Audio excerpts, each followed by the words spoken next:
Every day, satellites orbit hundreds of kilometers above our heads to detect invisible energy reflected from forests, oceans, deserts, cities, clouds, and even wildfires. Satellites can measure drought before crops wilt away.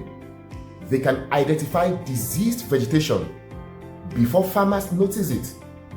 Satellites can also track storms all along the way till they get to their destination. But here is the mystery.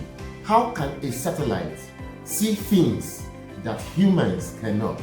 The answer lies in an invisible language constantly traveling between the sun, the atmosphere, the Earth's surface, and our sensors. What is this language called? Is it English, or Chinese Mandarin, or Hindi, or French? Is the language Spanish, or Pidgin English? No, the language is electromagnetic radiation. Today, we are going to follow a packet of energy from the sun through the Earth's atmosphere onto the Earth's surface and finally into a satellite sensor. Welcome to Weathersphere. What is electromagnetic radiation? Electromagnetic radiation is the energy that travels through space as oscillating electric and magnetic fields. The word electromagnetic is coined from two other words, electric and magnetic. The electromagnetic radiation is characterized by its speed. It travels at the speed of light, which is about 300,000 kilometers per second. That must be very fast, right? The electromagnetic radiation does not require a material medium. In fact, it behaves as both a wave and a particle. And it is important to note that the electromagnetic radiation carries information about any object it interacts with. Now, electromagnetic radiation is fully described by three fundamental properties, and that is the wavelength, the frequency of the radiation, and its energy. The wavelength is the distance between two successive peaks or troughs of a wave. The wavelength is often measured in meters. Meanwhile, the frequency is the number of complete wave cycles passing a point per second, and it is often measured in hertz or per second. Meanwhile, the energy of a wave, that is actually the amount of energy carried by each photon of the electromagnetic radiation, and it is measured in joules or electron volts. In this case, that photon is referred to as the particle of light. These three fundamental properties are related. For example, the longer the wavelength, the lower the frequency, and the lower the energy. In contrast, the shorter the wavelength, the higher the frequency, and the higher the energy.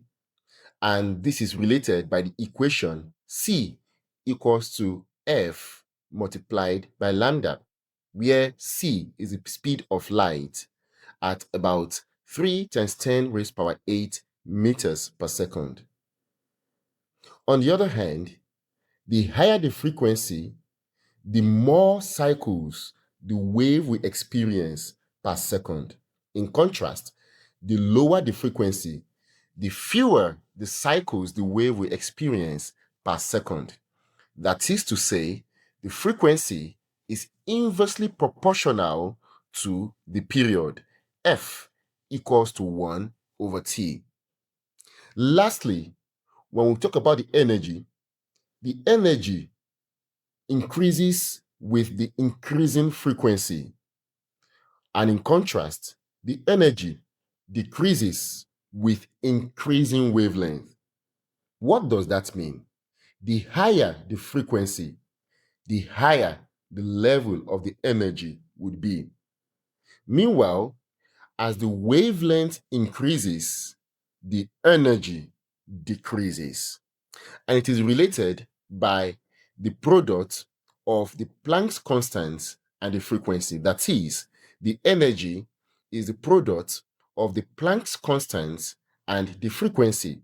The Planck's constant is 6.626 times 10 to the minus 3 joule seconds. The journey of energy begins at the heart of our solar system.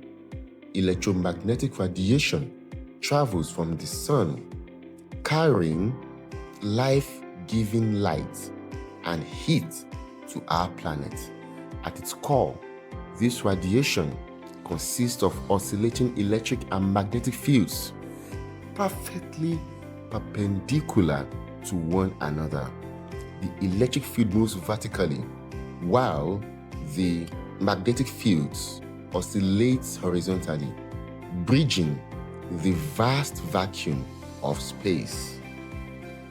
Traveling at the speed of light, these waves connect the sun and earth in a continuous flow of energy.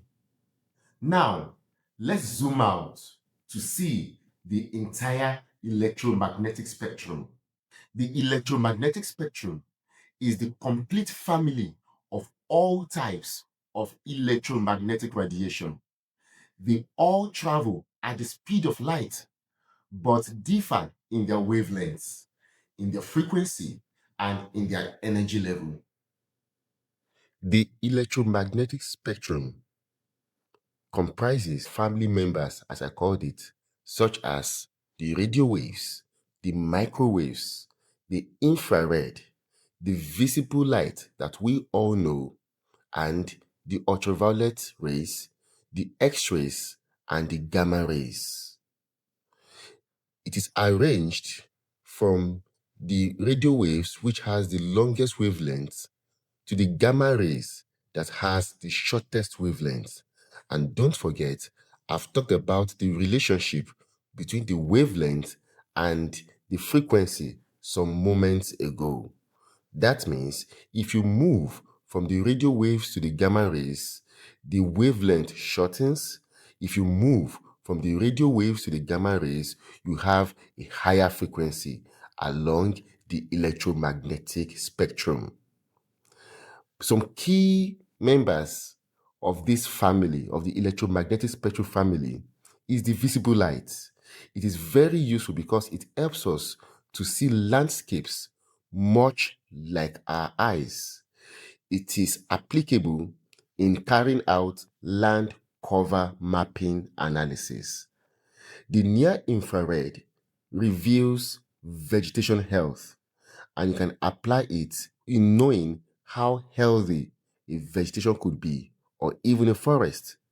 The shortwave infrared identifies moisture content, and it is very good in detecting drought. Meanwhile, the thermal infrared measures temperature, which is very useful in urban heat island studies. The microwaves penetrate clouds that can operate day and night, which makes it valuable for flood mapping. Think of the electromagnetic spectrum as a giant toolbox. Each wavelength range is a different tool designed to reveal a different aspect of our planet. Now that we have learned about the electromagnetic radiation and the electromagnetic spectrum, I hope you have now understood these concepts better.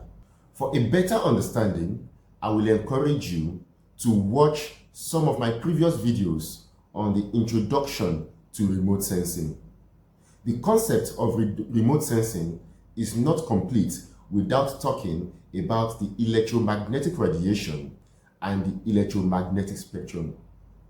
Now that I believe you have found some value in some information that I have shared at this moment, I want to encourage you not to just watch, but share to everyone you know that would need this information. Don't forget to like this video and of course, hit the subscribe button and turn on the notification bell. I would also love to have your comments. What do you think about this information that I've shared? You may drop your peace of mind in the comment section and we'll read through it and I'll provide a response to everything that you say. Till I see you in the next video, where I will be talking about atmospheric windows. Stay tuned, stay connected, and remember, this is Weathersphere.